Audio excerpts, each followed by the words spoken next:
Oi, gente, eu sou a Ana Tonelli e esse é o Tonóia Podcast. Aqui nós falamos, sentimos e criamos. E se você também carrega esse incômodo gostoso de quem não se conforma, seja muito bem-vinda e sinta-se muito abraçada. Afinal, você também é uma tonóia.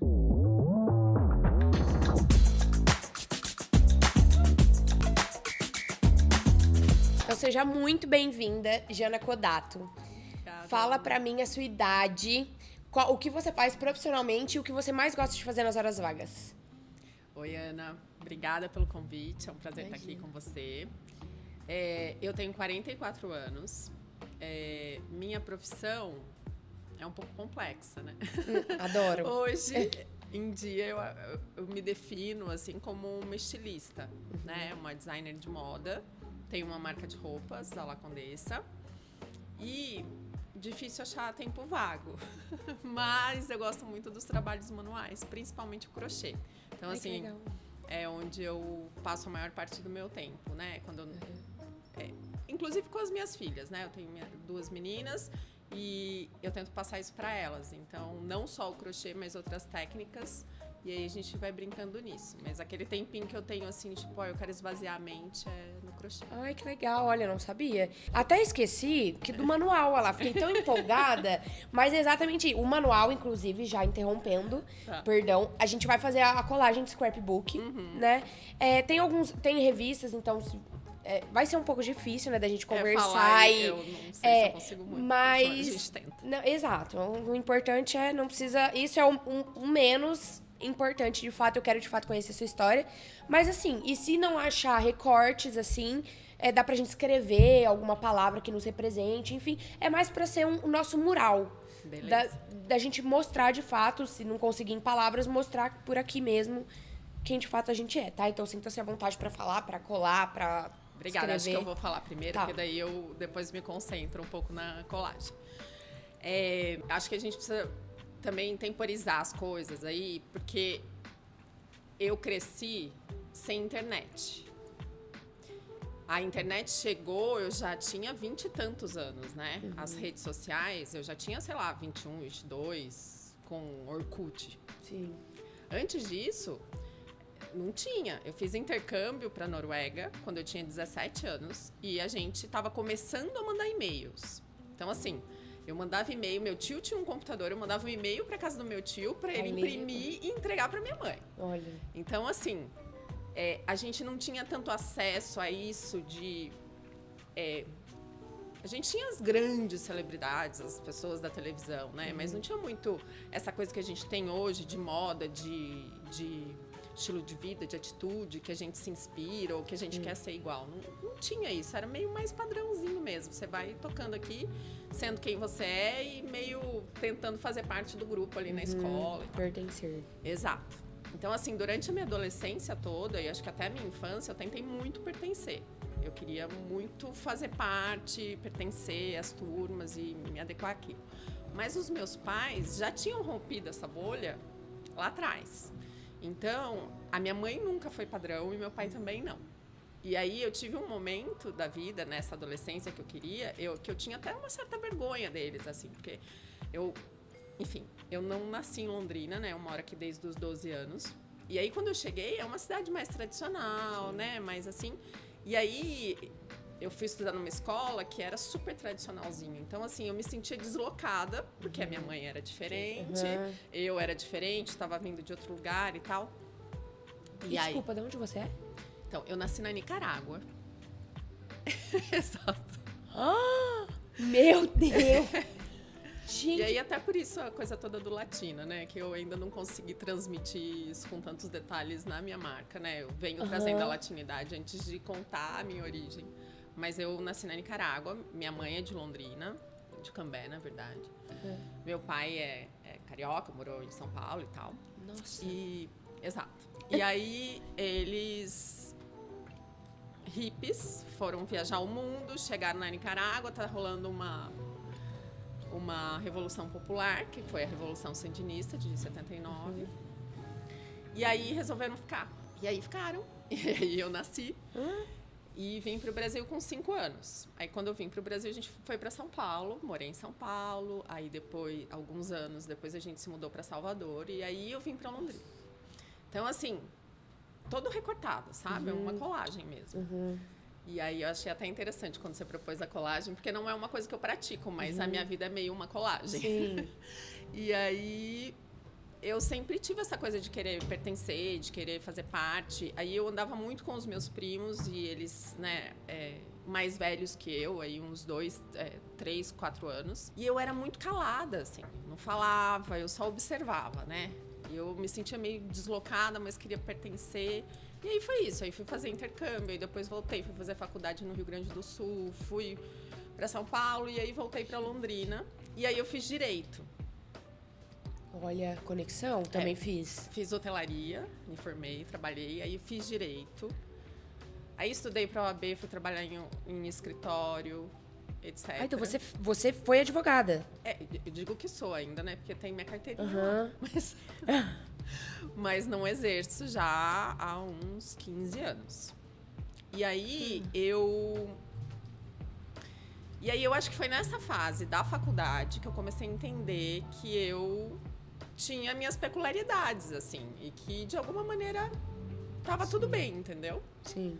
E aí a questão do cabelo, a minha mãe se assumiu grisalha há vários anos já, e eu lembro dela sempre reclamando que as pessoas falavam, tipo, as amigas falavam, nossa, mas te envelhece, por que você não pinta o cabelo? E ela falava, eu não quero ser escrava da tintura, eu não quero ser escrava disso. E aí eu comecei a ter cabelo branco, acho que quando eu tinha uns 23 anos. E nunca me incomodou. Passou um tempo, eu resolvi pintar o cabelo, mais por uma coisa de... quero ver como é que fica. Aí, quando eu engravidei das minhas filhas, que eu já tinha 34, 35 anos, eu não podia mais pintar. Aí eu parei de pintar e nunca mais pintei, assim. E tenho curiosidade, às vezes, de pensar como é que eu ficaria com o cabelo pintado, pra mudar também, né? Mas eu também não quero ser escrava da tintura, da coisa do ter que retocar a raiz. E eu, com tudo, eu sou um pouco assim, sabe? Agora, demos sorte que eu tô com a mão feita, mas eu tenho um pouco de angústia de deixar as coisas pré-marcadas. Então, assim, se eu puder chegar num lugar e falar agora, tem hora na manicure, você pode fazer minha mão agora? Aí eu faço, senão eu vou protelando, sabe?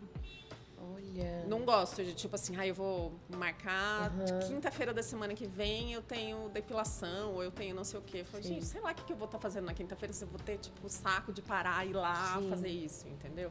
Então, assim, tenho minha vaidade, mas eu não coloco ela em primeiro lugar, assim, sabe? Eu acho que eu tento assumir mesmo o que eu sou, assim, de tipo, é isso, gente, meus cabelos são brancos, o que eu posso fazer? Gente, que demais. Nossa, achei, não, muito colagem mesmo, né? Muito pescando, né, Nossa, momentos. Coisas, Que demais. E você consegue definir, não só pra você, obviamente, o que é pra você ser autêntica, mas o que é a palavra autêntica? O que você acha? Tipo, é só se aceitar de fato? Putz, acho que não, né?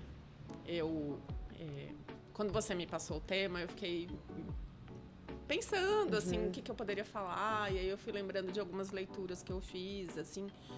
E uma coisa que me ocorreu em algumas conexões aqui, algumas sinapses que eu fiz, foi que eu acho que hoje em dia, até essa questão do ser autêntico está cada vez mais difícil. Primeiro porque a gente sofre com um excesso de padrões. E aí, quando a gente fala, não é um padrão mais. A gente tem vários. Então, a gente tem vários estilos de vida, a gente tem vários estereótipos. E aí, rótulos, vários casinhas. rótulos. E aí, eu vejo que as pessoas vão tentando se enquadrar em alguns deles, assim, né? Então, ou eu sou isso, ou eu sou aquilo. Ou o cabelo, né? Coisa do clean girl, né? De, tá sempre ali, chique, arrumada. Então, eu acho muito difícil hoje em dia a gente falar que a gente é autêntico. Porque se você for ver, vai ter uma referência em algum lugar, né? Mas eu acho que o que faz a autenticidade é essa colagem de repertórios. Sim. Então, assim, quanto mais repertório você tem, mais autêntico você vai ser. Tem um livro, inclusive, não sei se você já leu, que chama Hitmakers. Eu amo, assim. Já fica a indicação. Fica a indicação. E ele, na verdade, ele é mais voltado pra música, eu esqueci o nome do autor, mas ele fala sobre como os hits são feitos. E aí, ele vai analisando, ele fala bastante sobre comportamento, e ele fala que a gente, quando nasce, é isso, a gente quer fazer parte, a gente quer ser pertencente, e conforme a gente vai envelhecendo, a gente vai tendo as nossas próprias características. Mas eu acredito que a gente tem que assumir quem a gente é mesmo, assim, apesar de ser difícil, né, apesar de ter 1000 julgamentos, apesar dos cancelamentos de hoje em dia, tudo isso, assim, acho que o preço que se paga por não se aceitar é muito alto, né? Sim. E você consegue ser o mais você, o mais autêntica possível, assim? Você acha que... Nem sempre é fácil. Você acha que você lida bem com, por exemplo, se alguém te cancelar, por exemplo? Não, imagina. Não. Quem que lida bem com o cancelamento, né? E eu acho isso uma coisa muito cruel, na verdade. Porque hoje em dia parece que é uma coisa definitiva, né? Com o cancelamento. Então, assim, não sei se você me acompanha nas minhas redes pessoais, eu praticamente não posto nada, não falo nada. Eu acabo me concentrando na marca mesmo. Sim. E mesmo na marca, agora eu estou fazendo um trabalho, que tem uma pessoa que me ajuda no marketing, que falou, vamos fazer um quadro de você falando. Eu ia falar sobre ele. Exato. Que eu fiz tô com os roteiros todos lá e tô com dificuldade de sentar e falar os outros. E um dos medos era esse. Falei, meu Deus, e se eu falar alguma coisa que ofende alguém em algum lugar? Porque com certeza vai ofender. Vai, sim. Assim, com certeza vai afetar alguém em algum lugar. Mas a gente não tem como ter controle também, entendeu? Então, assim... E eu tenho dificuldade de deixar as coisas muito no raso. Então, até para o desenvolvimento de coleção, tudo isso, eu vejo, tem algumas amigas que me ajudam, ou profissionais que estão me auxiliando ali, e ficam, não, mas vamos, é simples, a cor é essa. Não, não é, porque não encaixa aqui, entendeu? Não tem a coisa tem que estar conectada, tem que tudo fazer sentido, senão fica um recorte e cola, como aquele quadro que eu gravei. Apesar de estabelecer os temas, assim, eu procuro ser o mais... deixar bem fluir mesmo, mas obviamente, né, até inclusive pela questão do cancelamento, eu também procuro dar uma estudada sobre, e uma dessas estudadas não só sobre você, né, não só sobre a convidada que eu vou trazer, né, mas tanto outros conteúdos, outros podcasts que eu acabo ouvindo, mas ontem em específico eu vi esse seu, e que falava a tendência... Direção não é criação, né? Essa coisa da gente dirigir uma tendência. Então, você pegar uma tendência e mudar um negocinho ali e dizer que é uma criação, não é, né? Então, assim, hoje a gente trabalha com... A gente tem isso, né? A gente tem muito acesso. Então, tem Pinterest, TikTok, Instagram, IA, tem tudo ali. E aí... a gente acaba sendo escravizado por eles, porque você começa a pesquisar um negócio e aí você entra numa dimensão que é só aquilo, não aparece mais absolutamente nada de outra coisa pra você, só aquilo. Então, assim, até que ponto é você que tá criando ou você tá sendo influenciado, entendeu? A fazer daquela maneira. Então, pra mim... ainda é muito difícil, sabe? Então, ter a coleção, quando eu vou lançar alguma coisa, eu fico ainda me questionando, falo, é meu? Será que sou eu, sabe? A gente tem uma coisa, né, na criação de moda, de falar que, nem sempre... O cliente não é você, né? Às vezes, o seu público-alvo não é você. Sim. E pode até ser, mas como é que você vai criar para alguém que você não conhece, não entende? Sim. Ou criar algo que você nem se identifica. Exato. Entendeu? Óbvio que tem roupas que eu faço que eu falo, essa aqui talvez eu não usaria, sabe? Não tem tanto a ver comigo. E eu, hoje que já tem... eu tenho a marca há 16 anos, então assim, eu conheço as minhas clientes, eu sei o que elas usam ou não. Mas assim, eu tento botar tudo de uma maneira que faça sentido pra mim também, assim, Sim. sabe? Porque ela é muito a sua personalidade também. Eu, por exemplo, e acredito que talvez as pessoas que de fato te acompanham, é inevitável separar. Jana de La Condessa ou La Condessa de Jana. Pra mim, são quase que a mesma pessoa, assim. E eu queria saber de você, na verdade, o que uma mulher, pra ela ser autêntica, exige de fato muita coragem, que é o que a gente falou, né? Porque, enfim, a gente se expõe, né? Ainda que a gente não seja uma pessoa pública, você aceitar, né, ser aquilo que de fato você é ou ir contra todos os outros padrões, exige muita coragem. Pra você, você consegue transmitir isso, ainda mais que você tem 2 filhas meninas, né? Você acha que você consegue, que você acha que as suas filhas absorvem isso bem, assim? De tipo, elas lidam bem que nem você... Em um momento você lidou bem com a sua mãe, com os seus pais? De, tipo assim, aceitar... Porque você falou que no começo que na escola, você tava numa escola tradicional, então você chegou até a ter vergonha às vezes, né? Eu acho que todo mundo tem, né? Sim. Do tipo, pai, não parar na frente da escola, deixa eu descer antes, né? Mas eu acho que eu só passei a compreendê-los e admirá-los já adulta, madura. Né? E vou te dizer, tô com 44 agora, eu acho que é uma idade em que a gente... Eu sinto que eu brinco que esse ano eu envelheci, sabe? Eu me sinto envelhecida. E aí os amigos falam, como assim envelhecida? Tipo, não mudou nada, né? Eu falei, não, aqui dentro mudou. Sim. Né? E aí eu acho que essa compreensão de que talvez a gente consiga admirar o pai e a mãe quando a gente alcança aquele lugar de entendê-los além da maternidade e da paternidade. Sim. Ainda mais elas são pequenas, né? Então tem a questão de... Elas ainda estão na fase em que elas acham a gente o máximo. Sim. Né? Então, assim,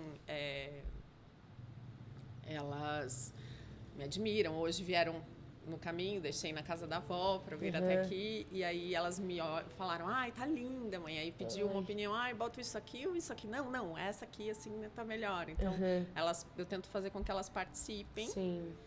Mas elas têm as amigas da escola e ficam naquela coisa de querer meio todo mundo igual. Ai, o Labubu, ai, o Bob Goods, ai, eu não sei o quê, sabe? E aí eu me pego cedendo, porque vem com um papo de que, poxa, mas todo mundo tem. Aí eu me sinto excluída porque eu não posso falar sobre o assunto, porque eu não tenho e não sei o quê.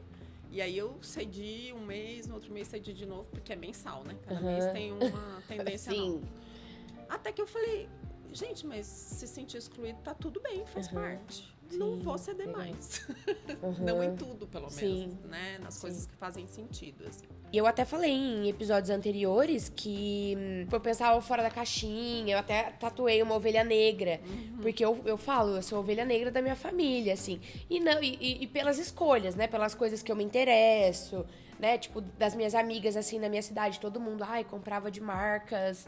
as marcas famosas. Eu queria conhecer a marquinha, sabe? Pequenininha. Eu tive a minha marca aqui em Londrina, mas daí também senti que eu tava fugindo demais daquilo que eu era, sabe? Eu tive muita dificuldade disso, de posicionar a minha marca como eu, sabe? Eu senti que eu também não conseguia ser compreendida nem tendo a minha marca. Então eu imagino a dificuldade, e pra mim, na verdade, a virada de chave foi que, de tipo assim, 30 anos você tem que estar, né, bem financeiramente, pessoal, psicologicamente, emocionalmente, em todos os aspectos tem que ter um equilíbrio, né? Parece que é o momento da vida que as coisas vão acontecer. E eu sentia que eu falei, gente, eu vivi... Tanto é que o primeiro episódio a gente fala isso, que é eu me encontrei aos 29 anos, ou quase isso. Porque eu, de fato, acho que a gente não vai chegar... no momento em que a gente vai falar, é isso. Não, a gente tá sempre evoluindo, né? É uma evolução pessoal, assim. Então, eu acho que eu nunca vou chegar nesse momento e ninguém vai chegar. Só que eu vivi 29 anos. Então, às vezes, quando eu olho pra trás, me dá um desesperinho, sabe? 29 anos, o que eu tava fazendo? E daí, agora, eu falei, não, chegou, sabe? Falei, não. É meio que, tipo, ponto e vírgula. Sim, mas também não é uma última parada, né? Sim, não. É só um caminho. Exato. Porque, assim, é isso. Pensar na minha vida profissional, né? Eu demorei muito tempo pra conseguir falar que eu sou uma designer de moda ou que eu sou uma estilista, muito tempo. Mas assim, ainda falo meio assim, poxa, será que eu tô me apropriando de um lugar que não é meu? Porque não é a minha formação acadêmica, né? Eu fiz hotelaria com 19 anos, primeira faculdade, terminei, trabalhei nisso, aí depois resolvi fazer direito, aí fui lá, trabalhei no escritório e eu não me encontrava. E aí eu me achava dentro de uma caixinha, assim, nossa, aqui tô eu aqui dentro da caixinha. E aí, é isso. Meus pais sempre foram super alternativos, etc. Eu era, tipo, o oposto. Caretinha e tal. E aí, um dia, na van da OAB, indo pro fórum, um motorista falou pra mim, ele falou assim, nossa, eu preciso te falar que, sei lá, tem alguém que é interessado em você e não sei o quê. E realmente você chama atenção, porque você é tão assim, né? Você tem um jeito... Não lembro a palavra que ele usou, mas querendo dizer do meu jeito de me vestir. E pra mim, gente, eu estava fantasiada de advogada. Sabe, de taierzinho e tal. Mas tinha alguma coisa ali, sabe? Uma bocinha que era fora da curva. Sim. E na hora que ele falou isso, eu falei, puta, mas nem aqui eu tô, sabe? Eu tô fantasiada. Nem me esforçando. Exato, sabe? Tipo, a sensação que eu tinha que todo dia de manhã eu acordava e eu botava fantasia. Sim. E aí eu falei, não, pera, tá errado isso aqui. E aí, você falou essa questão, né, das amigas gostarem das roupas de moda e tal. Meus pais nunca deram valor pra isso, né? E eu nunca tive acesso também, porque é caro, porque achavam que a gente não tinha que investir nisso. Então, assim, era um sofrimento. Na minha época, tipo, nossa, calça da Zump, da Fórum, Triton. Eu lembro uma vez que eu tive uma briga com meu pai porque eu queria a calça da Triton e eu falava, mas olha, custava, gente, na época, R$80. E era um absurdo de dinheiro. Nada custa R$80 mais. Não, nada. Nem um chiclete. Não, nem uma Havaiana custou R$80. Nem uma Havaiana. Então, assim, e ele falava, com esses R$80 eu consigo comprar, tipo, 5 calças jeans e 10 blusas pra você. E eu falava, mas eu não quero, eu quero aquela calça. Da Triton. Ele falou, então tá bom. Vai ficar com uma calça, e era a calça que eu tinha. Mas assim, eu não tinha esse acesso, entendeu? E aí... Minha mãe sempre costurou, porque aprendeu na escola, porque minha avó também era dos trabalhos manuais e tal. Então, assim, eu sempre desenhei as minhas roupas e pedi pra minha mãe fazer. Em algum momento, eu comecei a costurar e fazer. E aí eu me dei conta, sei lá, com 20 e poucos anos, tinha um emprego que eu ganhava miséria. Falei, não vou conseguir comprar as coisas que eu quero, eu vou fazer. E eu comecei a fazer algumas roupas. E aí uma amiga minha, que é muito minha amiga até hoje, falou, ai, faz um pra mim. Aí eu falei, faço. Olha. E assim foi indo. Então eu comecei fazendo peças únicas. Tipo, eu pegava um tecido que eu gostava e fazia uma peça. E foi bem fluido. Bem fluido. Foi fluindo. E aí assim, a hora que a coisa que eu vi que aquilo era muito legal, eu larguei o escritório e falei, vou nessa. E aí rolou. E você tinha um escritório seu? Não, eu trabalhava com meu tio. Aqui em Londrina aqui também? Aqui em Londrina. Gente, e você ficou como advogada por quantos anos? Acho que eu fiquei uns 2, 3 anos depois que eu me formei. Olha, que área que você ficava? Então, tudo. Assim, gente, a vida, né? Porque eu, quando fui fazer direito, eu queria trabalhar com direitos humanos, organizações internacionais, etc. Eu também. Foi o que me levou a isso, em Londrina, não tinha grana para pagar estágio na Europa, não tinha como ir para não sei aonde. Fui trabalhar com o tio que tinha um escritório na área civil, entendeu? E aí a gente trabalhava com comercial, contratos e tal. E foi um grande aprendizado. Só que aí, quando eu me olho hoje, né, eu não teria como ter chegado aqui e ser como eu sou se eu não tivesse experimentado essas outras coisas, entendeu? Sim. Tudo faz parte, né? Acho que é tudo uma construção mesmo, experiência. Acho que tudo a gente vai somando, né? Ainda que até as coisas negativas. Até as coisas... ruins, assim, né? Os momentos de dificuldade, por exemplo, tipo a perda do meu pai, por exemplo. Quantos anos você tinha? Olha, eu sou péssima em matemática, é mais fácil perguntar quantos anos que ele morreu. Ele faleceu faz 4 anos. Então... o meu pai morreu, eu tinha 18. Também eu era bem nova.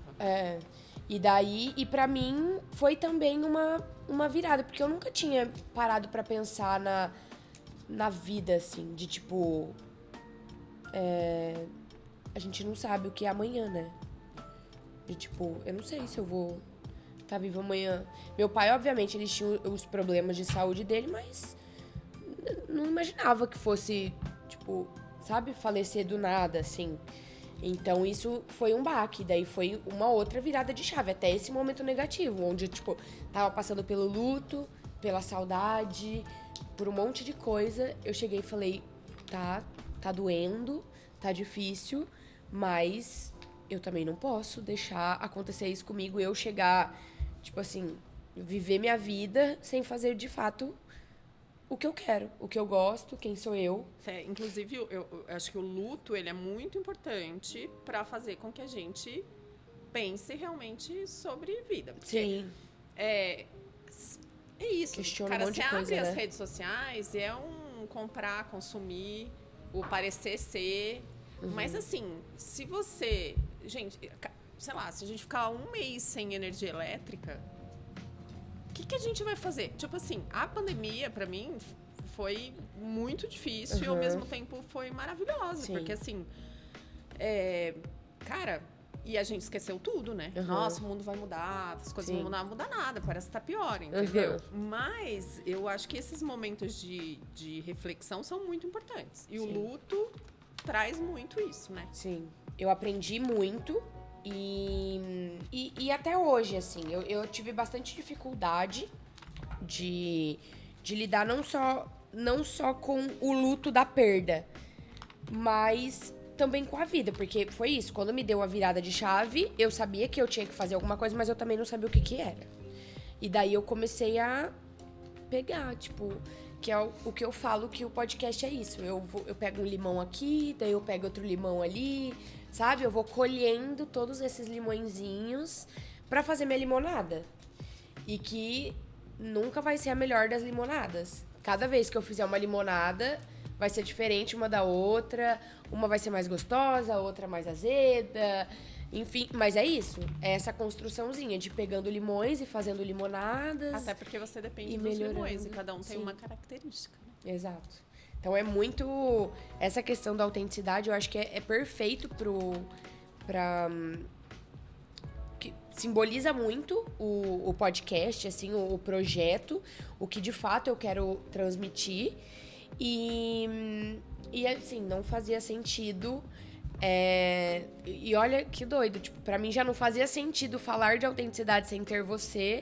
E ainda com todos esses seus recortes de vida, né, todos esses momentos. Mas eu queria duas coisinhas de você. A primeira delas, eu queria que você desse, tipo, um conselho pra uma amiga sua, como se, tipo, alguma amiga sua que você acha que talvez precisaria se encontrar... se aceitar. E queria que você falasse por que você acha que a autenticidade é política. Tem uma amiga que está passando por uma transformação de vida e uma questão interna dela, e ela falou para mim que ela tem medo, às vezes, de... Ela até já falou isso no nosso grupo de amigas, no WhatsApp, que ela tem medo de ser julgada. E aí a gente se encontrou esses dias e ela me contou as histórias, as questões todas, e ela falou, eu tenho medo de falar e ser julgada por vocês. E eu falei pra ela, mas por que a gente te julgaria? Na verdade, acho que o julgamento tá dentro dela.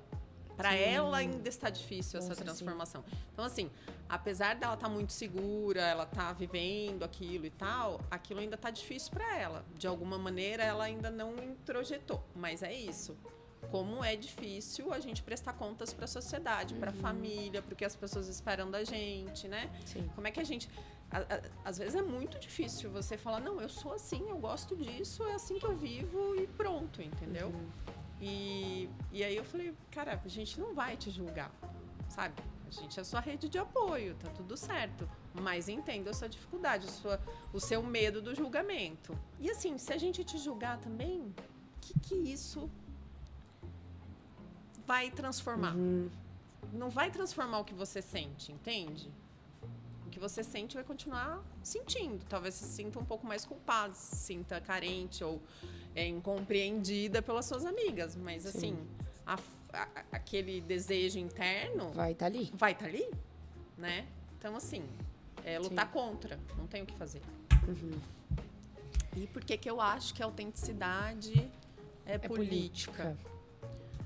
Eu acho que eu falei um pouquinho sobre isso, de que hoje a gente recebe tudo pronto, né? E voltando naquele quadro que eu fiz da La Condessa, falando sobre tendência, direção, criação, eu sinto que a maioria, tá? Tipo assim, desde uma pessoa que vai fazer um vídeo, ou alguém que vai fazer uma marca, ou vou desenhar roupa, você vai pedir um serviço para alguém, principalmente desses de mídia, a pessoa fala, você tem referência? E aí, quando você manda eu tenho essa dificuldade de passar briefing, sabe? Porque é isso, eu quero fazer uma colagem de várias coisas. Sim. Eu não olho um vídeo, falo, eu quero reproduzir esse Reels aqui, entendeu?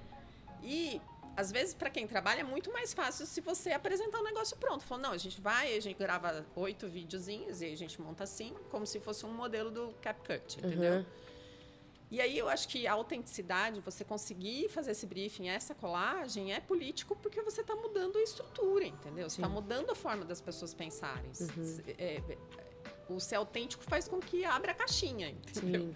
Então eu vejo como político nesse sentido, né? É uma política de vida mesmo, não uma coisa partidária, nem nada disso, mas de expansão, sabe? Sim. E é muito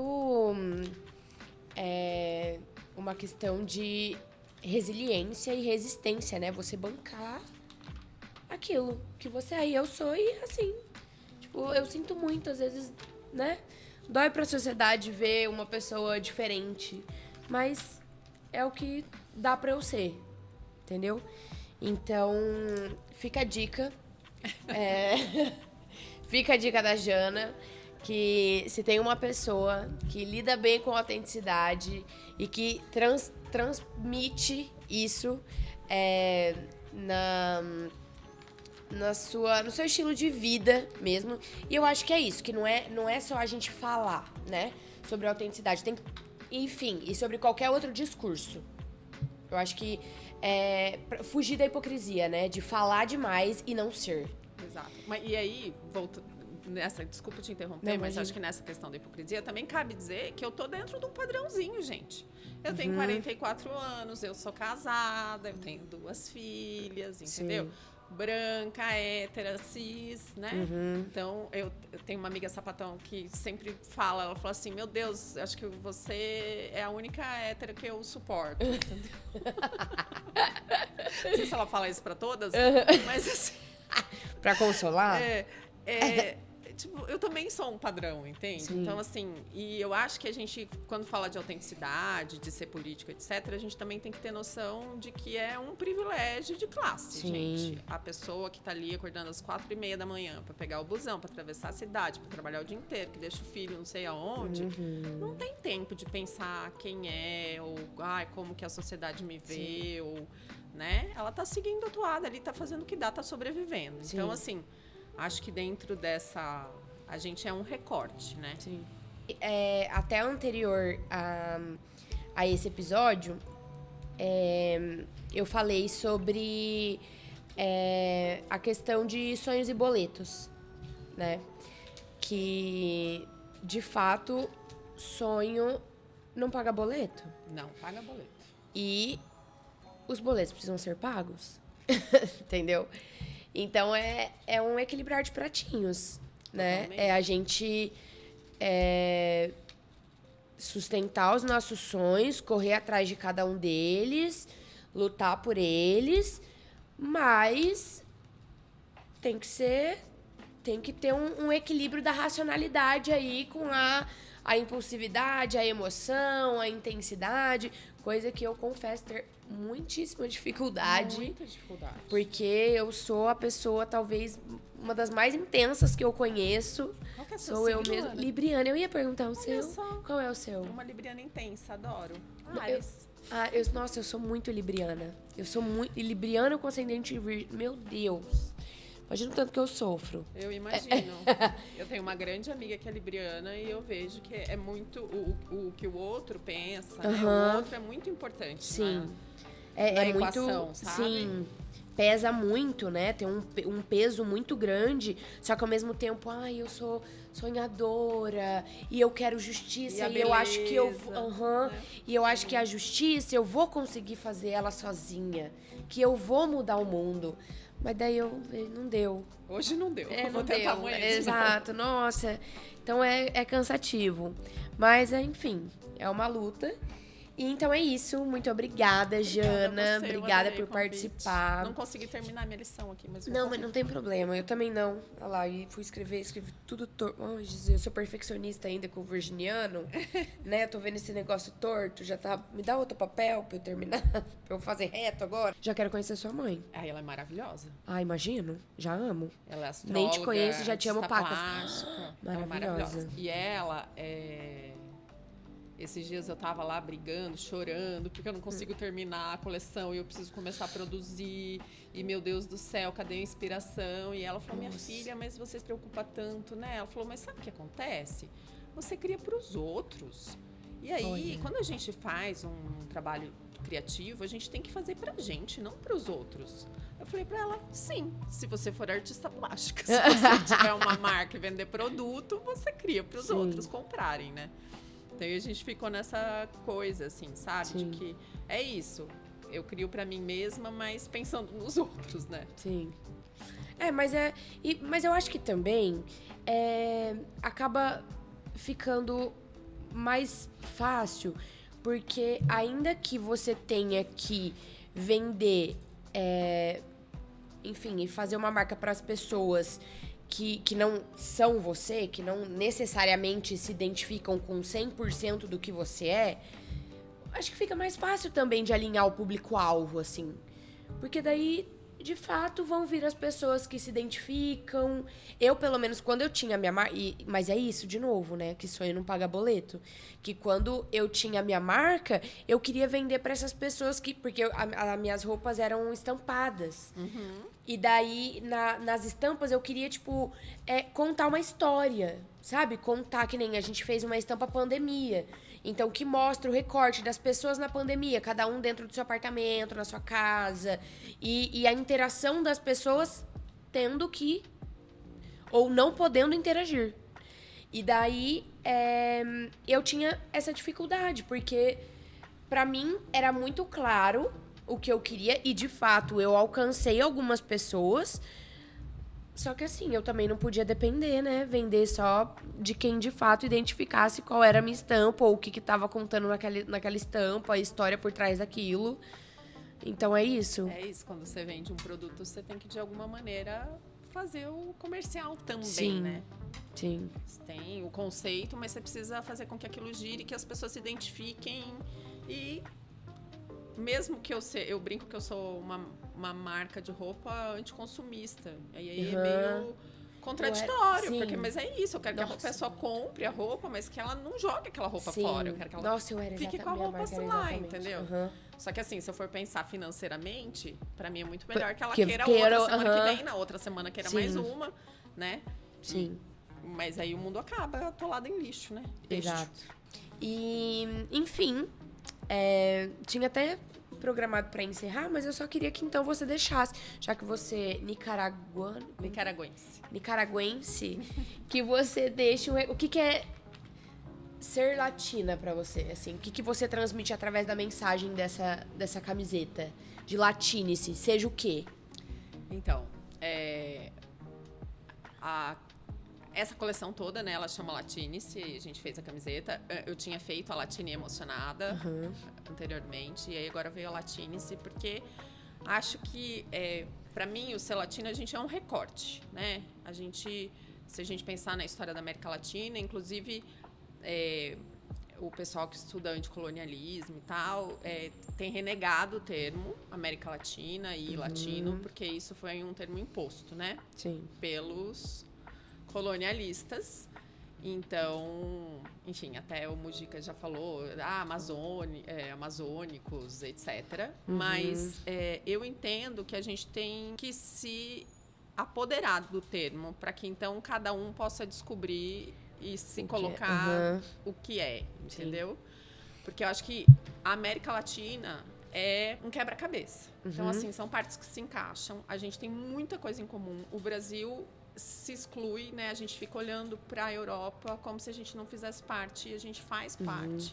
A gente tem muita coisa em comum, assim, culinária, cultura, artes, os povos originários, etc, né? Então, assim, a gente olhar para quem nos fez mal, em vez de olhar para quem sofre junto com a gente. Então, e aí o Latinice vem desse fogo que a gente tem, sabe? Essa fogo vital de persistir, de ser esse recorte, de ser esse povo Total. que, apesar das adversidades aí, a gente... Vai se reconstruir. tem uma alegria em algum lugar, sabe? Sim. Não sei, frenesi, Sim. assim. Uma vontade, né? Exato.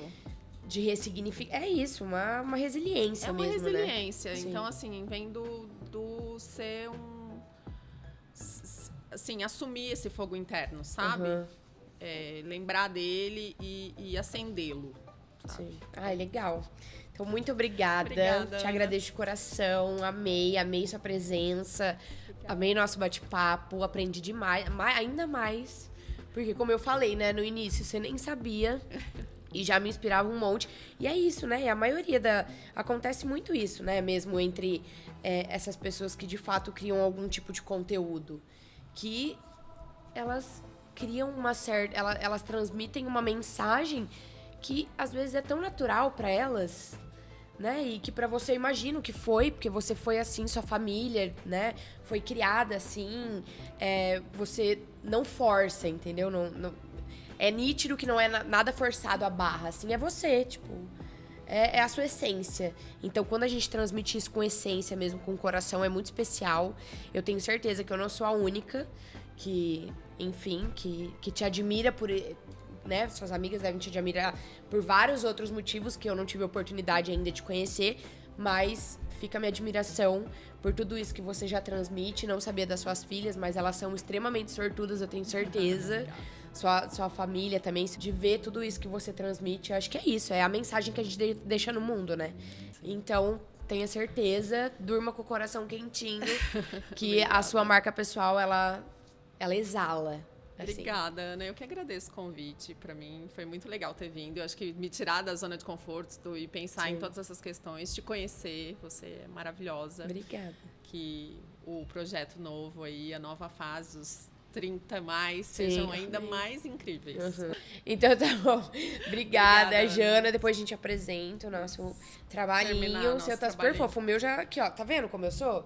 Eu já faço uma coisa, eu já me arrependo, daí é assim. Então, muito obrigada. Obrigada a você. E deixa aí suas redes sociais. Ou, Deixo. não sei, acho que a sua você não posta muito, né? Você falou. Não, mas da La o meu é Condessa. Jana Kodato e o da La Condessa é La Condessa Dress. Sigam a gente lá que tem um monte de coisa legal. Sim, muito fofas, E os inclusive. vídeos vêm aí. Por favor, né? Nós agradecemos. Então é isso, muito obrigada. E eu queria muito agradecer, além da Jana, da nossa conversa, nosso bate-papo super gostoso.